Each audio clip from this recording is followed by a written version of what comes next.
Every great speed game always has one or two of those notorious tricks that everyone knows and loves. Mario 64 has the backwards long jump, Ocarina of Time has the wrong warping, and Battle for Bikini Bottom has the cruise boosting. However, one that I often see people overlooking is the SpongeGlide. Paired with cruise boosting, the SpongeGlide can be used to reach incredibly long distances and worryingly tall heights. This combined with the high-risk, high-reward type of setups can lead to some nail-biting moments when speedrunning. Today I'm going to be talking about Battle for Bikini Bottom's most flashy speedrunning trick, the SpongeGlide. Enjoy.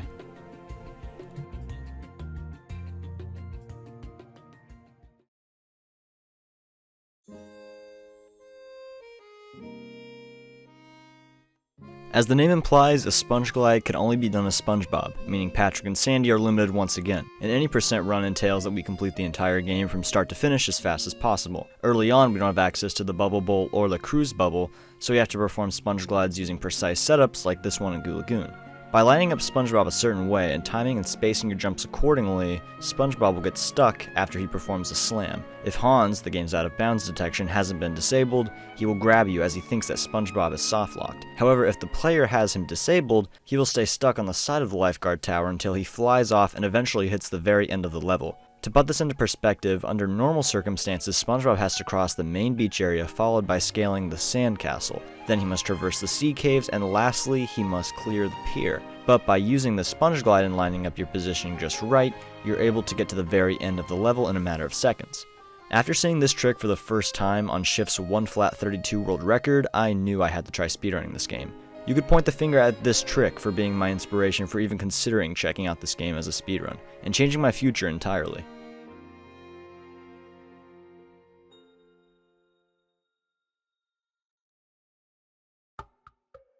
Now that we've seen the amount of length you can get off of SpongeGlide, it's time to look at the crazy heights you can reach.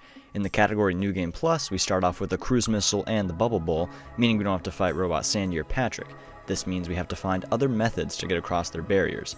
While Robot Patrick has a much simpler method, skipping the Robot Sandy fight is a little more challenging to approach. Performing a SpongeGlide along with a full-speed cruise boost against this rock lets you glide all the way up until you reach an invisible wall and reach Area 2, completely skipping the Robot Sandy fight.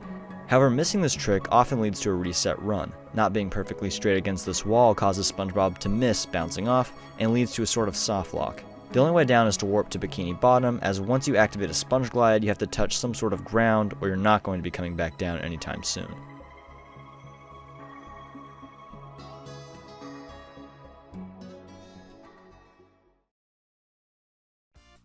This next one is a great tale of the beloved Sand Mountain Sock. In the beginning, the player would have to race Larry, beat his time, travel through the box, and slide down in a second time with Sandy to obtain the Ice Pillar Sock, as trying to beat Larry's time can only be done with SpongeBob. However, if the player has a cruise boost, they can activate the Larry time challenge and change to Sandy in the middle of his request, meaning you can get the sock on the way down the slide and have just enough time to barely beat his challenge and collect the lovely Ice Pillar Sock. For a while this was the standard until an LCB, or a ledge cruise boost, was found in the area, and players were able to perform a very precise bash off of the slide to get just enough height to reach it. Now this was fine and all, but actually pulling off this trick in a run was more or less a world record strat. We needed a method that was friendly to all players and still looked dope. And that's when the dream team of JBHJ and Smiley found this.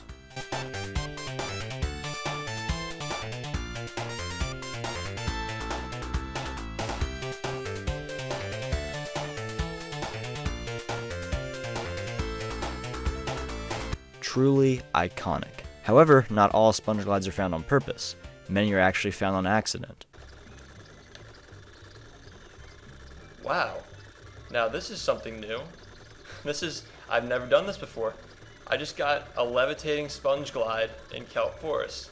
And the less said about certain other ones, the better.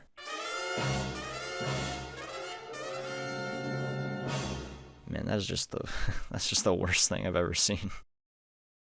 In conclusion, the SpongeGlide is often taken for granted. While it may not be as useful as cruise boosting, the pure risk and reward aspect is still a spectacle, and without this trick, I may have never gotten into speedrunning this game. Thank you for taking the time to watch my video. Feel free to leave a comment on something else I can go into. I've been playing this game for a while now and have loads more to say, so that about wraps it up. I'll see you all later. Peace.